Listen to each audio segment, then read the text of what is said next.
राजनीति विज्ञान की कक्षा में आप सभी का स्वागत है। आज के डिस्कशन का विषय है महासभा के कार्य एवं शक्तियाँ।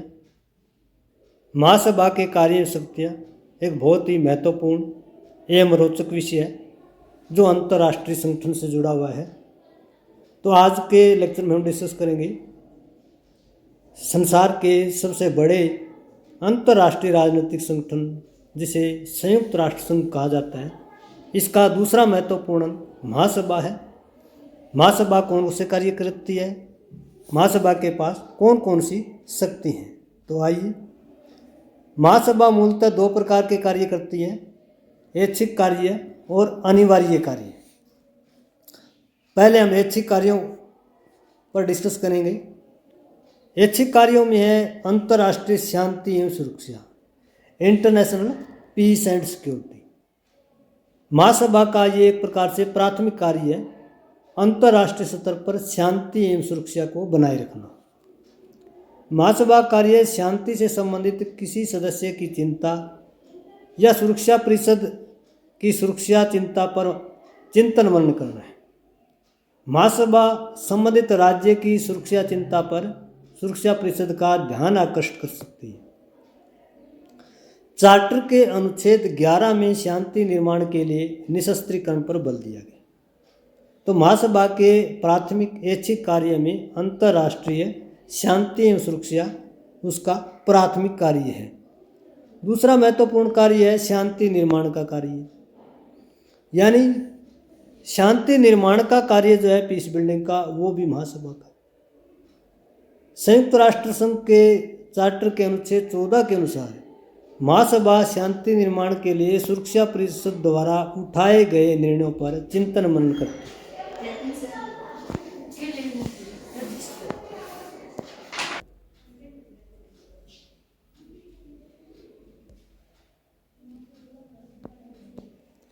महासभा शांति को बनाए रखने के लिए संघ के अन्य अंगों की रिपोर्ट पर भी विचार विमर्श करके समस्या समाधान का प्रयास करती है। महासभा शांति निर्माण व शांति निर्वहन का कार्य सुरक्षा परिषद को विश्वास में लेकर करती है। महासभा द्वारा 1950 में शांति के लिए एकता प्रस्ताव पारित किया गया। तो अंतर्राष्ट्रीय स्तर पर शांति का निर्माण करने के लिए युद्ध या युद्ध जैसी स्थितियों के आरंभ होने से रोकने के लिए किस तरह के प्रयास किए जाने चाहिए, उस पर महासभा चिंतन मनन करती है। महासभा का एक महत्वपूर्ण कार्य विचारशील शक्तियों के रूप में भी। महासभा को एक विचारशील संस्था माना जाता है जो अंतर्राष्ट्रीय समस्याओं पर, अंतर्राष्ट्रीय विवादों पर, अंतर्राष्ट्रीय तनाव पर चिंतन मनन करती है।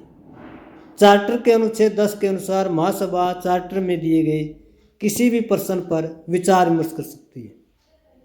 अनुच्छेद 12 में व्यवस्था की गई है कि महासभा सुरक्षा परिषद से जुड़े किसी विवाद पर सुरक्षा परिषद के अनुरोध मिलने पर ही अनुशंसा करेगी। यानी चार्टर 12 के अनुसार सुरक्षा परिषद से जुड़ा कोई भी विवाद है, अगर सुरक्षा परिषद अनुरोध करती है तो अनुशंसा महासभा कर सकती है। महासचिव सुरक्षा परिषद की सहमति से महासभा को शांति एवं व्यवस्था बनाए रखने की सूचना देगा। तो महासभा का ये कार्य है एक विचारशील संस्था का अंतर्राष्ट्रीय समस्याओं पर, अंतर्राष्ट्रीय टकराव पर, अंतर्राष्ट्रीय तनाव पर, अंतर्राष्ट्रीय विवादों पर शांतिपूर्ण समाधान के लिए चिंतन मनन करना, उसके तरीके को खोजना। महासभा का एक महत्वपूर्ण कार्य बजट पास करना भी। वार्षिक बजट आय व्यय का विवरण जो है वो महासभा की देखरेख में होता है। चार्टर के अनुच्छेद 16 के अनुसार महासभा का कार्य बजट पर विचार एवं बजट को अनुमोदित करना है। सदस्य राष्ट्रों का अंशदान निर्धारण करना, विशिष्ट अभिकरणों की वित्तीय व्यवस्थाओं का अध्ययन करके संस्तुति करना भी महासभा का कार्य है। यानी सदस्य राष्ट्रों की आर्थिक अक्षमताओं के अनुसार उनका अंशदान निर्धारित किया जाता है। चार्टर के अनुच्छेद 18 के अनुसार किसी सदस्य राष्ट्र द्वारा अंशदान न मिलने पर महासभा सदस्य को सदस्य राष्ट्र को मतदान से वंचित कर सकती है। यानी ऐसा सदस्य राष्ट्र जिसने अपना निर्धारित अंशदान नहीं किया है, बजट में योगदान नहीं दिया है मिनिमम, ऐसे राष्ट्र को महासभा अपने संस्था में मतदान करने से वंचित कर सकती है। तो बजट के बारे में जो महत्वपूर्ण जिम्मेदारी है वो महासभा को दी गई है। महासभा के पास कुछ निर्वाचन संबंधी शक्तियां भी है। निर्वाचन का मतलब राजनीतिक चुनाव करना एक प्रकार से। महासभा की निर्वाचन संबंधी शक्तियों में जो व्यवस्था है वो चार्टर के अनुच्छेद 17 में दी गई है। महासभा जो है संयुक्त राष्ट्र संघ के किन सदस्यों का चुनाव करती है? जैसे सुरक्षा परिषद के 10 अस्थायी सदस्यों का चुनाव 2 वर्ष के लिए किया जाता है और ये महासभा के द्वारा ही किया जाता है।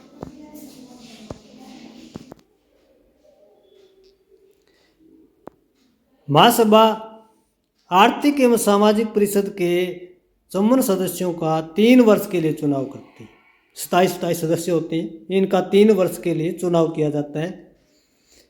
महासभा की निर्वाचन संबंधी शक्तियों में अंतर्राष्ट्रीय न्यायालय के 15 न्यायाधीश हैं। इनका चुनाव भी 9 वर्ष के लिए महासभा के द्वारा किया जाता है। महासभा की निर्वाचन संबंधी शक्तियों में महासचिव भी है, जो 5 वर्ष के लिए चुना जाता है। तो महासभा के पास जो है आर्टिकल 17 के अनुसार सुरक्षा परिषद, आर्थिक एवं सामाजिक परिषद, अंतर्राष्ट्रीय न्यायालय और महासचिव को चुनने की क्षमता है, अधिकार है। महासभा सदस्यता का निलंबन करना, निष्कासन करने का भी अधिकार रखती है। चार्टर के अनुच्छेद 4 के अनुसार महासभा सदन में उपस्थित एवं मतदान के 2/3 बहुमत द्वारा नए सदस्यों को प्रवेश दिला सकती है। चार्टर के अनुच्छेद 5 के अनुसार महासभा द्वारा सुरक्षा परिषद का किसी सदस्य राष्ट्र के विरुद्ध बाध्यकारी कार्रवाई के लिए निर्णय एवं संस्तुति पर 2/3 बहुमत से उस राष्ट्र को निलंबित कर सकती है। चार्टर के अनुच्छेद 6 में ये व्यवस्था की गई है कि किसी राष्ट्र द्वारा बार बार चार्टर के सिद्धांतों का उल्लंघन करने पर एवं सुरक्षा परिषद की अनुशंसा पर महासभा द्वारा निष्कासित किया जा सकता है। यानी चार्टर के आर्टिकल 4, 5 और 6 के अनुसार महासभा को अधिकार है कि वो सदस्यता प्रदान करवा सकती है।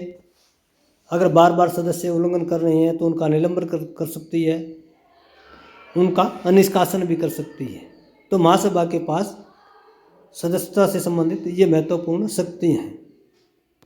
महासभा के पास अंतर्राष्ट्रीय सहयोग से संबंधित भी कुछ शक्तियाँ हैं। चार्टर के अनुच्छेद 13 के अनुसार महासभा राजनीतिक क्षेत्र में अंतर्राष्ट्रीय सहयोग को प्रोत्साहित करेगी। महासभा के मुख्य कार्य आर्थिक, सामाजिक, शैक्षणिक, स्वास्थ्य एवं सांस्कृतिक क्षेत्रों में सहयोग प्रदान करना है। महासभा अंतर्राष्ट्रीय स्तर पर धर्म, नस्ल व जाति के भेदभाव के बिना मानव अधिकारों का संरक्षण करती है। तो अंतर्राष्ट्रीय स्तर पर राष्ट्रों के बीच सहयोग, बंधुता, परस्पर विश्वास को बनाए रखने के लिए महासभा चिंतन अनुमोदन करती है और राष्ट्रों को प्रेरित करती है और हर प्रकार से सामाजिक, आर्थिक, शैक्षणिक, स्वास्थ्य क्षेत्रों में सहयोग करने का प्रयास करती है। महासभा चार्टर में संशोधन करने का अधिकार रखती है। चार्टर के अनुच्छेद 109 में व्यवस्था की गई है कि चार्टर में संशोधन के लिए महासभा के 2/3 बहुमत व सुरक्षा परिषद के 9 सदस्यों के मत से संशोधन हेतु सम्मेलन बुलाया जा सकता है। यानी चार्टर में संशोधन के लिए महासभा का बहुमत होना जरूरी है।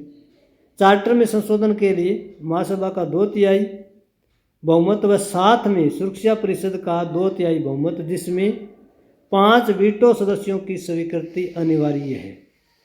इसलिए चार्टर में संशोधन के लिए सुरक्षा परिषद के साथ साथ महासभा की शक्तियां भी हमें दिखाई देती हैं। महासभा शांति के लिए एकता प्रस्ताव पारित कर सकती है। रूस और अमेरिका के बीच शीत युद्ध में वीटो पावर ने सुरक्षा परिषद की कार्रवाई को शिथिल कर दिया था और इसको सफल बनाने के लिए 3 नवंबर 1950 को शांति एकता प्रस्ताव पारित किया गया। यानी जब वीटो पावर कंट्री के बीच अंतर्राष्ट्रीय शांति सुरक्षा को लेकर के टकराहट बढ़ गई है, राष्ट्र पक्षपातपूर्ण व्यवहार कर रही है वीटो पावर कंट्री, तो उस दौरान जो है महासभा के पास ये अधिकार रहता है। और 1950 में महासभा ने प्रस्ताव पारित किया है कि अंतर्राष्ट्रीय शांति के खतरों से निपटने के लिए वो कार्रवाई कर सकती है। जैसे कोरिया संकट 1950, स्वेज नहर संकट 1956, हंगरी समस्या 1956 व कांगो समस्या 1960 में महासभा की भूमिका काफ़ी बढ़ गई थी। महासभा को शांति के लिए एकता प्रस्ताव पारित करने का अधिकार देकर के एक प्रकार से सुरक्षा परिषद के लिए एक उसके प्रभाव को कम करने का प्रयास किया गया। शांति के लिए एकता प्रस्ताव की कुछ महत्वपूर्ण विशेषताएं हैं जिन पर हम डिस्कस करेंगे। सुरक्षा परिषद के 9 सदस्यों या महासभा के बहुमत द्वारा 24 घंटे में आपात विशेष अधिवेशन बुलाना। प्रस्ताव में 5 स्थायी सदस्यों सहित 14 सदस्यीय शांति निरीक्षण आयोग का कार्य खतरे का निरीक्षण व रिपोर्ट करना है। प्रस्ताव ने 14 सदस्यीय सामूहिक समिति बनाई जिनका उद्देश्य शांति एवं सुरक्षा के उपाय करना है।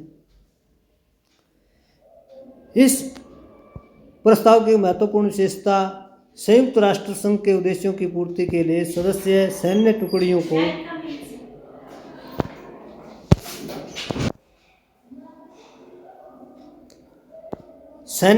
को प्रशिक्षित, संगठित व सुसज्जित करने का प्रयास करें।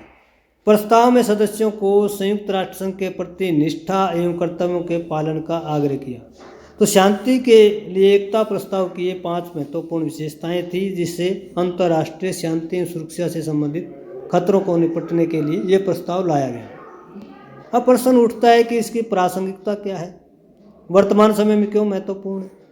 सुरक्षा परिषद की कमजोरी को दूर करने में, शांति एवं सुरक्षा के लिए न्याय संगत प्रस्ताव पारित करने में महासभा की उल्लेखनीय भूमिका रही है। इसके लिए एक लघु सभा का भी गठन किया गया था जिसे इंटरिम कमेटी कहते हैं। शांति के खतरों से शीघ्र एवं व्यापक तरीके से निपटने के लिए 3 नवंबर 1947 को अंतरिम समिति के रूप में सहायक अंग की तरह इसकी स्थापना की गई। महासभा की सामान्य अधिवेशन के अभाव में भी सक्रिय होना इसकी क्रियाशीलता का एक उदाहरण है। हालांकि 1952 के बाद इसकी बैठक नहीं हुई। यूएसए और यूएसएसआर लगातार इस सभा के विरोधी बने रहे क्योंकि दोनों राष्ट्रों के पास वीटो पावर है और जनरल असेंबली की इस तरह के पीस रेजुलेशन से उनकी पावर पर नकारात्मक प्रभाव पड़ता है। तो ये दोनों जो गुट है हमेशा इसके विरोध में रहे। तो आज का हमारा लेक्चर था कि महासभा के कार्य क्या है, महासभा की शक्तियाँ क्या है, महासभा की स्थिति क्या है। व्यवहार में देखा जाए तो महासभा की स्थिति जो है एक अंतर्राष्ट्रीय स्तर पर कानून निर्मात्री संस्था है, एक विचारशील संस्था के रूप में अंतर्राष्ट्रीय शांति एवं सुरक्षा के लिए चिंतन करने वाली संस्था के रूप में है। तो महासभा के कार्यों और शक्तियों से संबंधित आज का ये वीडियो लेक्चर आपको कैसे लगा कमेंट करके ज़रूर बताइएगा। अगर ये लेक्चर पसंद आता है तो इसे लाइक कीजिए, अपने मित्रों के साथ शेयर कीजिए और मेरे इस यूट्यूब चैनल को सब्सक्राइब करना न भूलिए। धन्यवाद।